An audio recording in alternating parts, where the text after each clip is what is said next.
Capítulo 1. Introducción. El establecimiento de la Iglesia de Cristo. 1. Una creencia común de toda secta y toda iglesia profesando la cristiandad es que Jesucristo, el Salvador y Redentor de la raza humana, estableció su Iglesia sobre la tierra. Por ministerio personal en el meridiano de los tiempos. La historia eclesiástica, la cual se distingue de la historia secular, trata de las experiencias de la Iglesia desde la época de su establecimiento. Las condiciones bajo las cuales la Iglesia se fundó llaman nuestra atención primeramente. 2. Al principio de la era cristiana, los judíos, de en común con la mayoría de las demás naciones, eran súbditos del Imperio Romano. Se les permitía un grado considerable de libertad en mantener sus observaciones religiosas y costumbres nacionales generalmente, pero su estado civil era lejos el de un pueblo libre e independiente. 3. El periodo fue una de paz comparativa, una época marcada por menos guerras, menos disensión que lo que el imperio había conocido por muchos años. Estas condiciones eran favorables para la misión del Cristo y para la fundación de su Iglesia en la tierra. 4. Los sistemas religiosos existentes en el tiempo del ministerio terrenal de Cristo se pueden clasificar en una forma general como judaico y pagano, con un sistema menor, el samaritano, la cual en esencia era una mezcla de los otras dos.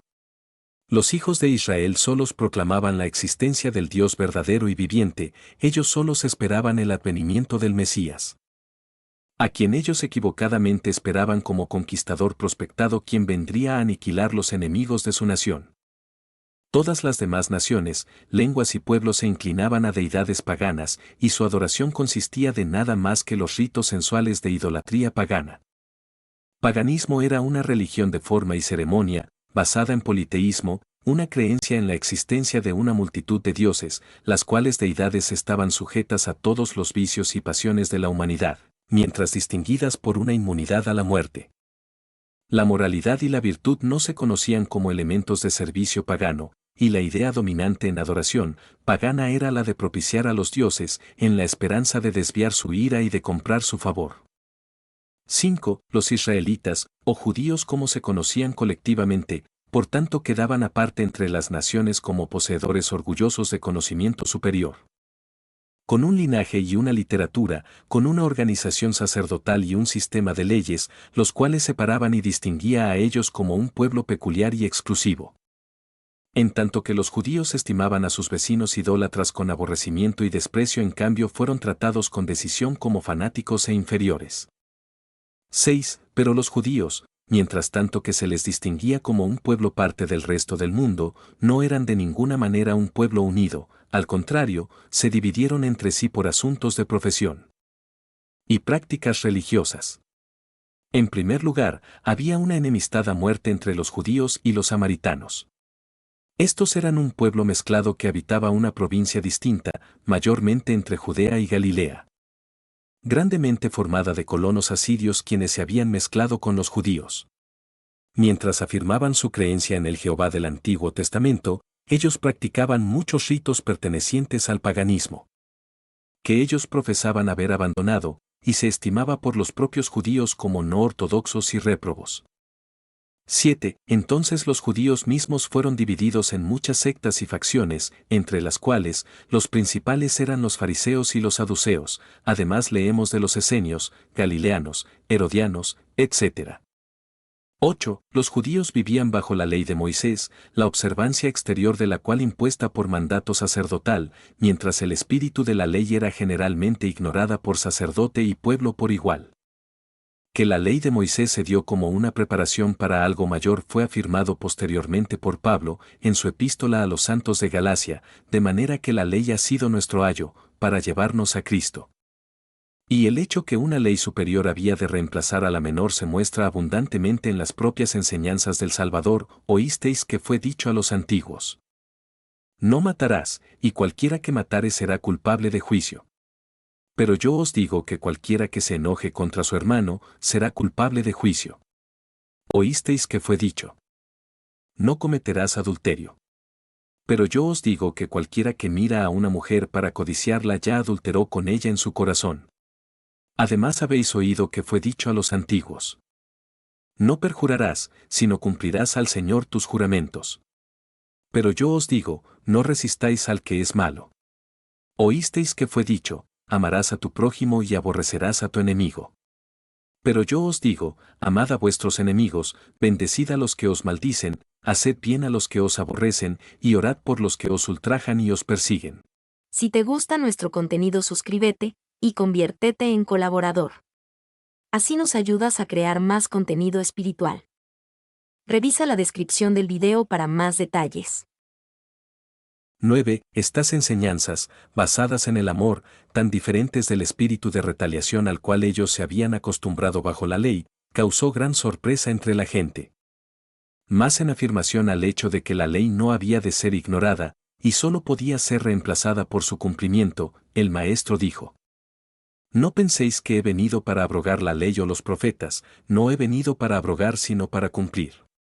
Porque de cierto os digo que hasta que pasen el cielo y la tierra, ni una jota ni una tilde pasará de la ley, hasta que todo se haya cumplido. 10. Es muy evidente que el maestro había venido con una doctrina mayor que entonces se conocía, y que las enseñanzas del día eran insuficientes, porque os digo que si vuestra justicia no fuere mayor que la de los escribas y fariseos, no entraréis en el reino de los cielos. 11. Jesús mismo era estricto en cumplir con todos los requisitos legítimos bajo la ley, pero él rehusó a reconocer una observancia de la letra sola, no obstante, cuán rígidamente requerida, como sustituto por una condescendencia con el espíritu del requerimiento mosaico. 12. Las enseñanzas y los preceptos excelentes de verdadera moralidad inculcados por el Cristo prepararon las mentes de aquellos quienes creían sus palabras para la introducción del Evangelio en su pureza, y para el establecimiento de la Iglesia de Cristo como una organización terrenal. 13. De entre los discípulos, quienes le seguían, algunos de los cuales habían sido honrados por llamamientos preliminares, él escogió a 12 hombres, a quienes él ordenó al apostolado. Y estableció a 12, para que estuviesen con él, y para enviarlos a predicar. Nuevamente, y cuando era de día llamó a sus discípulos, escogió a 12 de ellos, a los cuales llamó apóstoles. Los 12 testigos especiales de él y su obra fueron enviados a predicar en las varias ciudades de los judíos. En esta, su primera misión, ellos fueron instruidos a confinar su ministerio a la casa de Israel, y el peso de su mensaje era: el reino de los cielos se ha acercado. Les fue mandado a usar el poder con el cual ellos habían sido investidos por ordenación, en predicar, en sanar a los enfermos, aún resucitar a los muertos, y en subyugar a los espíritus malvados. La admonición del Maestro fue: de gracia recibisteis, dad de gracia. Ellos debían viajar sin dinero o provisiones, contando con un poder más alto a suplir sus necesidades por medio de la agencia de aquellos a quienes ellos ofrecerían el mensaje de la verdad, y fueron amonestados de las posibles dificultades que estarían esperándoles, y de la persecución que tarde o temprano seguramente les sucedería.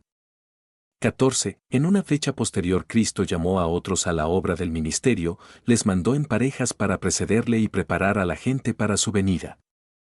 Así que leemos de los 70 quienes fueron instruidos en términos casi idénticos con los de la comisión apostólica, que su investidura era una de autoridad y poder, y no una mera forma de muestra por el éxito que atendía a sus administraciones, pues cuando volvieron ellos informaron triunfantemente: Señor, aún los demonios se nos sujetan en tu nombre.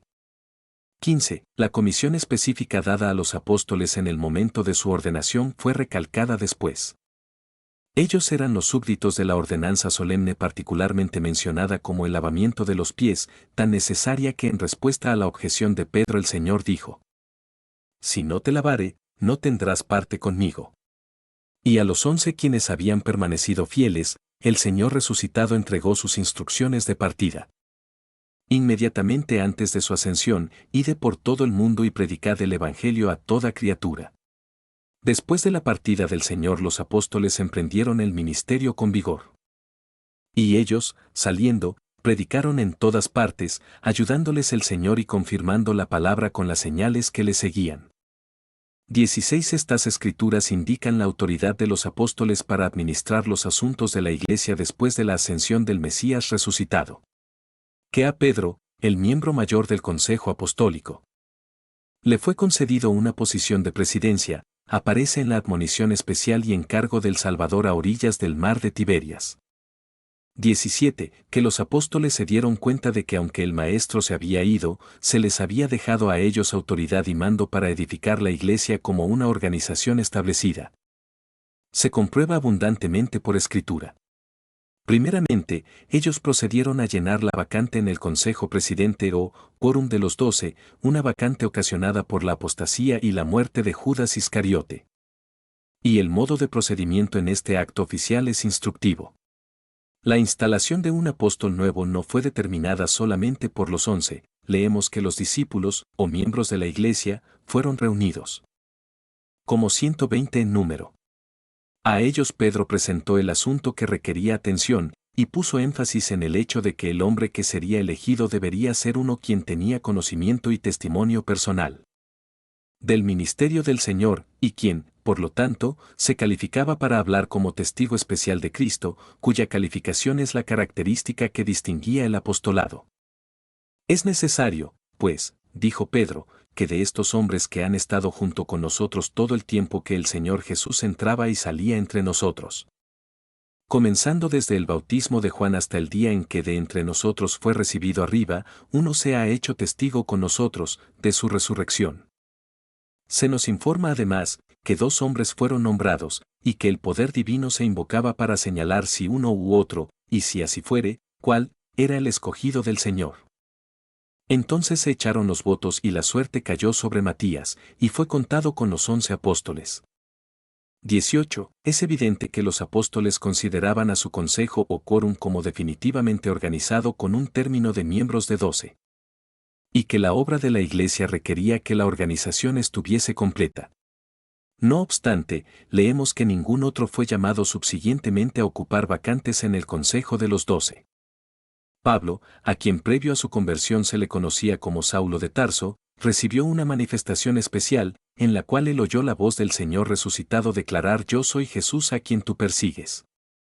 Y por consiguiente llegó a ser un testigo especial del Señor Jesús, y como tal era en verdad un apóstol, aunque no tenemos definido registro bíblico alguno de que jamás fue hecho miembro del Consejo de los 12. Tocante a mostrar la importancia de la ordenación a oficios bajo las manos de autoridades debidamente constituidas, tenemos el caso de la ordenación de Pablo.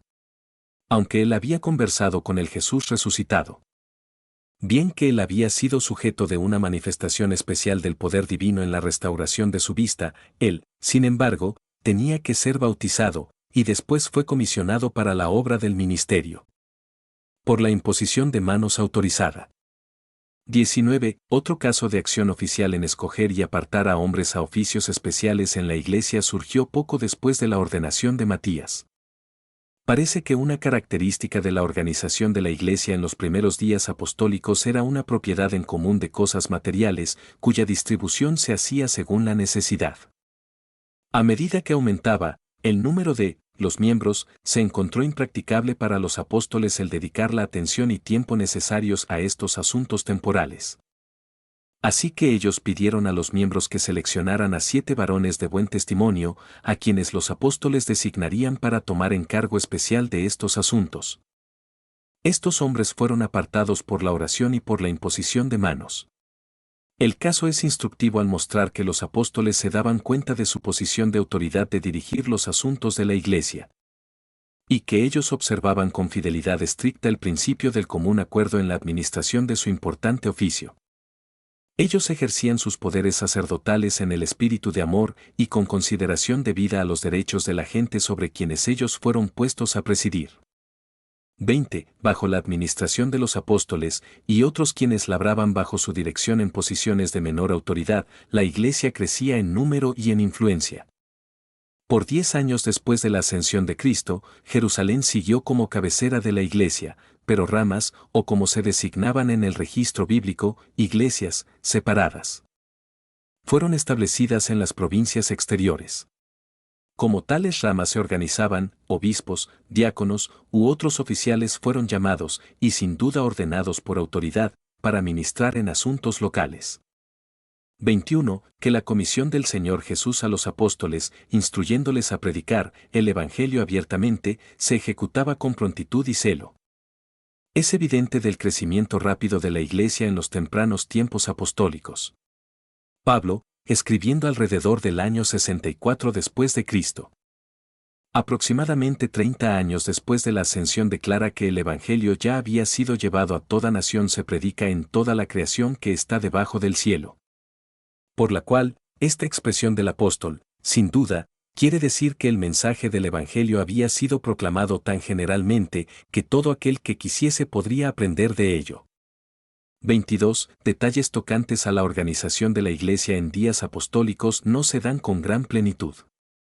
Como ya se mostró, la autoridad presidente se confirió sobre los 12 apóstoles, y, además, el llamamiento especial de los 70 ha recibido nuestra atención, pero además de estos había evangelistas, pastores y maestros, y en adición, sumos sacerdotes, élderes, ancianos, obispos, etc. El propósito de estos varios oficiales se explica por medio de Pablo, a fin de perfeccionar a los santos para la obra del ministerio, para la edificación del cuerpo de Cristo. La Iglesia con sus oficiales calificados y sus dones espirituales ha sido precisamente comparada a un cuerpo perfecto con sus órganos separados y sus miembros individuales. Cada uno necesario para el bienestar del conjunto, sin embargo, ninguno independiente del resto. Como en el organismo humano, así también en la Iglesia de Cristo, nadie con propiedad le puede decir a otro: no te necesito. La Iglesia de Cristo en el hemisferio occidental. 23. Hemos visto, por la evidencia de las escrituras judaicas, cómo la Iglesia se estableció y se hizo fuerte en Asia y Europa durante e inmediatamente después del meridiano de los tiempos. Las escrituras citadas son tales que agradan a todo cristiano sincero. La autoridad es la del Nuevo Testamento. Hemos de considerar ahora el establecimiento de la Iglesia entre aquellos que constituían otra división de la casa de Israel, un pueblo que habitaba lo que ahora se conoce como el continente americano. 24. Para el beneficio de aquellos que desconocen las escrituras nefitas, publicadas al mundo como el Libro de Mormón, un breve compendio aquí se presenta. En el año 600 a.C., durante el reinado de Sedequías, una colonia pequeña fue dirigida por un profeta inspirado llamado Ley. Esta gente fue traída por ayuda divina a las orillas del mar de Arabia, donde ellos construyeron un barco en el cual atravesaron las grandes aguas a la costa occidental de Sudamérica. Ellos desembarcaron en el año 590 a.C. El pueblo pronto se dividió en dos partes, dirigidas respectivamente por Nefi y Lamán, hijos de Ley, y estas facciones se tornaron en dos naciones opuestas conocidas en la historia como nefitas y lamanitas. Aquella se desarrollaba mientras ésta retrocedía en las artes de la civilización. Los profetas nefitas predijeron el advenimiento terrenal del Mesías y pronosticaron su ministerio, crucifixión y resurrección. 25. El registro expone que el Mesías apareció en persona en medio de los nefitas en el continente occidental. Esto fue subsiguiente a su ascensión del Monte de los Olivos. Una figuración de este gran acontecimiento fue dada por Cristo en una declaración hecha mientras él todavía vivía en la tierra. Comparándose a sí mismo al buen pastor quien da su vida por las ovejas, él dijo: también tengo otras ovejas que no son de este redil, aquellas también debo yo traer. Y oirán mi voz, y habrá un rebaño y un pastor. 26. Según los anales nefitas, ciertas señales predichas de la muerte del Salvador habían acontecido. Terremotos destructores y otras convulsiones horribles de la naturaleza tuvieron lugar en el occidente, mientras la tragedia suprema se realizaba en Calvario. El pueblo de la tierra de abundancia, abarcando la porción norte de América del Sur, todavía se maravillaba de las grandes convulsiones que tanto les había maravillado unas semanas antes, y, en cierta ocasión, estaban reunidos discutiendo el asunto, cuando oyeron una voz, como si viniera del cielo, diciendo: He aquí a mi Hijo amado, en quien me complazco. En quien he glorificado mi nombre, a él oíd. Dirigiendo la vista hacia arriba vieron a un hombre vestido con una túnica blanca, y al tocar la tierra dijo: He aquí, yo soy Jesucristo, de quien los profetas testificaron, que vendría al mundo. Levantaos y venid a mí, para que podáis meter vuestras manos en mi costado, y para que también podáis palpar las marcas de los clavos en mis manos y en mis pies. A fin de que sepáis que soy el Dios de Israel, y el Dios de toda la tierra, y que he sido muerto por los pecados del mundo. 27.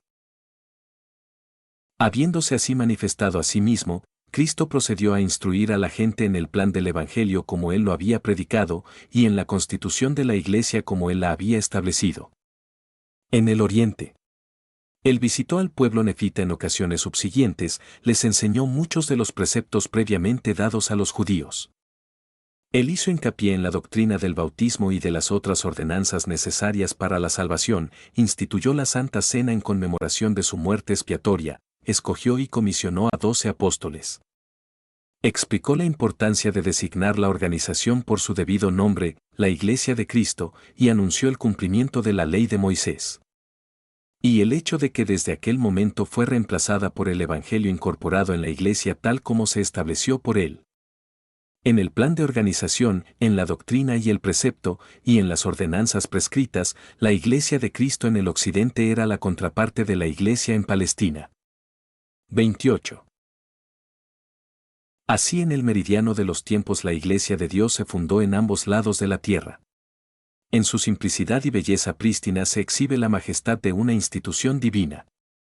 Ahora es nuestro triste deber considerar la declinación del poder espiritual dentro de la Iglesia, y la apostasía eventual de la misma.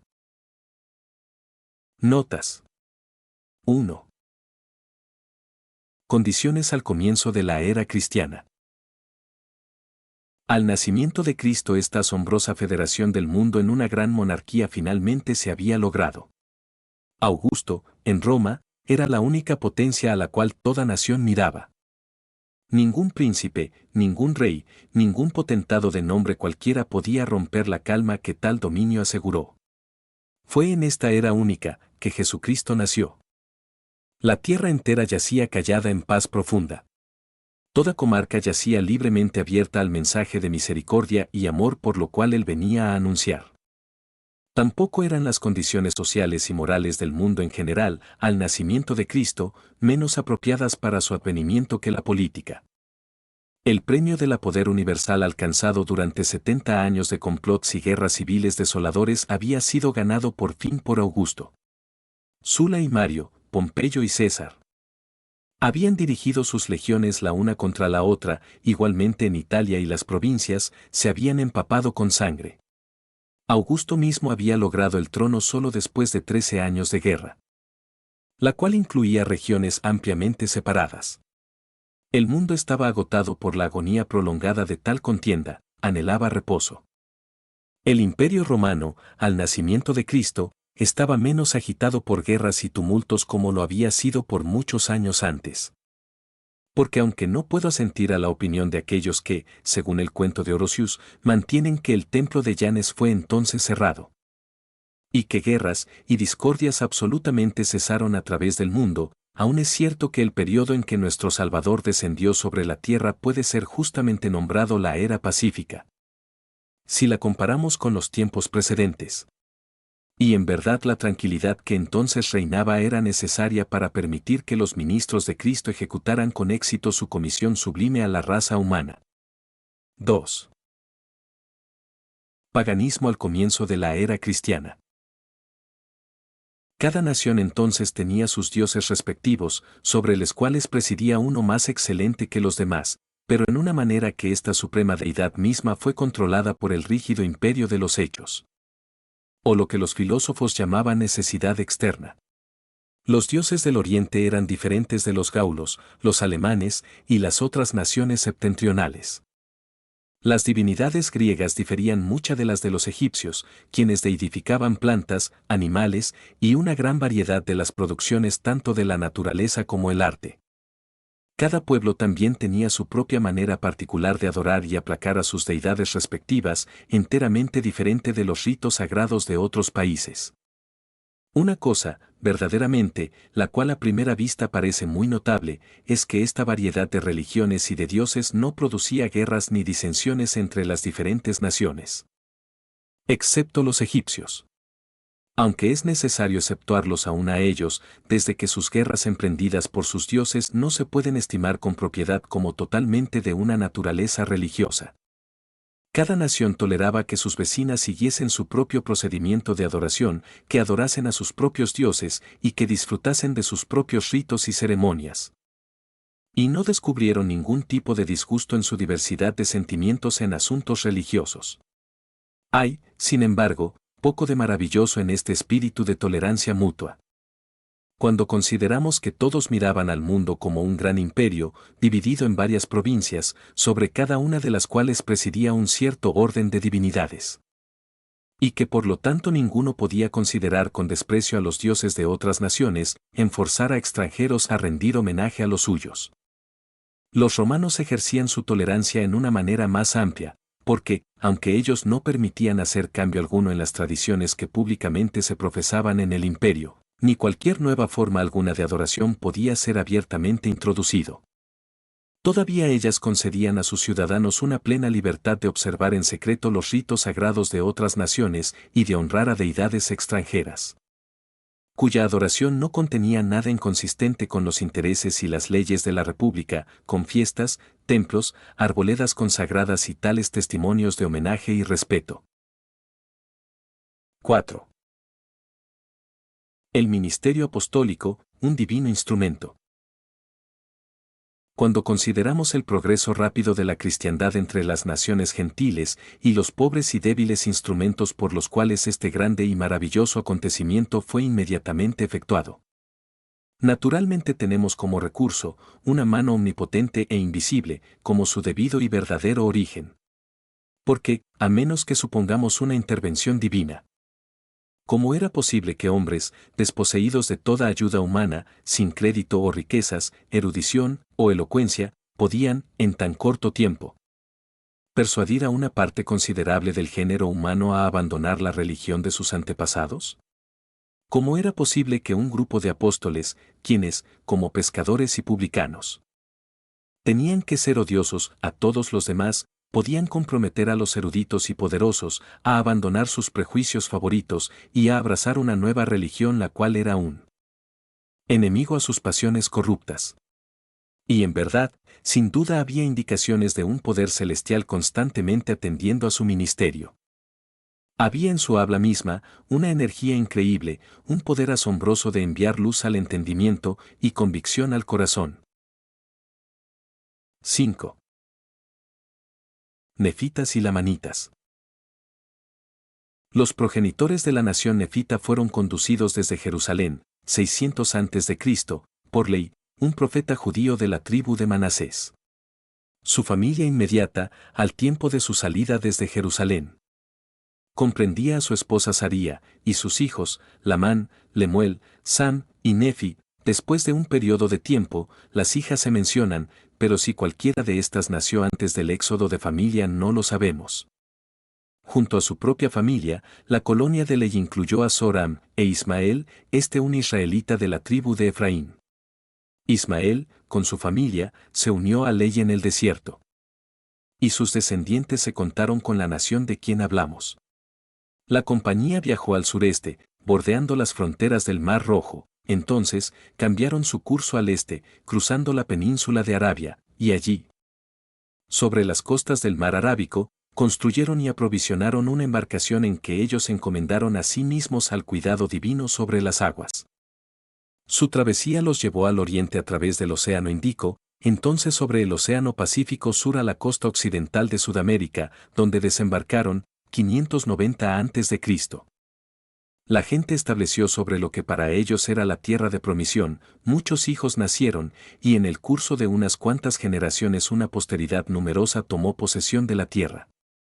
Después de la muerte de Lehi, una división ocurrió, algunos del pueblo aceptaron como su líder a Nefi, quien había sido nombrado debidamente al oficio de profeta, mientras el resto proclamó a Lamán, el mayor de los hijos de Lehi, como su líder. De aquí en adelante el pueblo dividido fueron conocidos como nefitas y lamanitas respectivamente. En ocasiones, tuvieron relaciones bastante amistosas, sin embargo, eran generalmente enemigos. Los lamanitas manifestaban hostilidad y odio implacable hacia sus hermanos los nefitas. Los nefitas progresaron en su civilización, construyendo grandes ciudades y estableciendo prósperas comunidades. Aún ellos, frecuentemente, cayeron en la transgresión.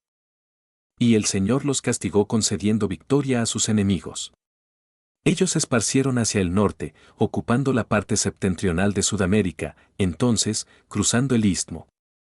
Extendieron su heredad sobre las tierras del sur, centro y este de lo que ahora son los Estados Unidos de América. Los lamanitas, mientras aumentaban en números, cayeron bajo la maldición de la obscuridad. Llegaron a ser de piel oscura, y su espíritu se descarrió olvidándose del Dios de sus padres, viviendo una vida nómada y salvaje. Y degenerando en el estado caído en que los indios estadounidenses, sus descendientes directos, fueron encontrados por aquellos que redescubrieron el continente occidental en tiempos recientes. El autor, Artículos de Fe.